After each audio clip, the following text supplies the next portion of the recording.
ஓம் சக்தி. சக்தியில் அனைவருக்கும் என்னுடைய அன்பான வணக்கம். சக்தியிலே மருத்துவ ஒரு சமயங்க ஒரு அண்ணன் வீட்டுக்கு போனாருங்க, சிவகங்கையில் இருக்குதுங்க. இப்போ இந்த வரலாறுலாம் சொல்லிட்டு இருக்கிறீங்களா, இதெல்லாம் திருச்சியில் நடந்த விஷயங்கள். திருச்சியில் தான் இப்போ அவர் குடியிருக்காருங்க, வாடகை வீட்டில் குடியிருக்காருன்னு சொன்னீங்களே, அந்த இடத்துல இருக்காருங்க. அண்ணமேடு சிவகங்கையில் இருக்குதுங்க. அங்கே போய் இவர் ஏதோ வேலையை போனவர் அசதியாக இருக்குன்னு படுத்து தூங்கிட்டு இருக்காருங்க. பகல் டைம், காலையில் நேரம், நல்ல தூக்கம் வெடிஞ்சிருச்சே, இருந்தாலும் நல்லா தூங்கிட்டு இருக்காரு. அந்த நிலையில இங்கே அம்மா கனவுல காமிக்கிறாங்க, டேய் அவனை எழுப்புங்கடா, அவனுக்கு நிறைய வேலை இருக்குது, ரொம்ப தூங்கிட்டு இருக்கிற, அவன் கால்மேட்டில் எம்பட படத்தை வை, எம்பட படத்து மேலே கால் நீடி இருக்குன்னு சொல்லி தடான்னு எந்திரிச்சிருவான், அப்படி செய் அப்படிங்கிறாங்க. அதே மாதிரி நம்ம செவ்வாடை தொன்று ஒருத்தர் என்ன பண்ணுறாரு, மருதுடைய கால்மேட்டில் அம்மா படத்தை கொண்டு வந்து வைக்கிறார்.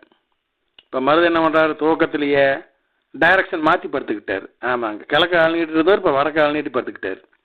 உடனே அம்மா, அடாடா இப்படி பண்ணுறாங்கன்னா சரிடா, அவன் காதில் விசில் ஊதுறா அப்படிங்கிறாங்க அம்மா.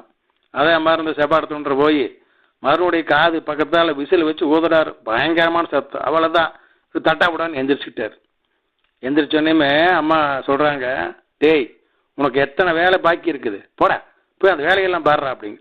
அப்புறம் தான் அவருக்கு ஞாபகம், ஐயோ ஆமாம் பார்த்தே, யூனிவர்சிட்டிக்கு போகணும், அங்கே போகணும், இங்கே போகணும், கம்பெனி வேலையும் பாக்கி இருக்குது எல்லாமே. அப்போ தட்டாப்படான்னு குளிச்சு முடிச்சுட்டு வழிபாடு செஞ்சு முடிச்சுட்டு அந்த வேலையெல்லாம் பார்க்க ஓடிட்டாரு.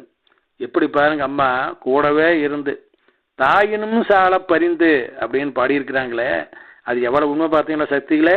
ஓம் சக்தி.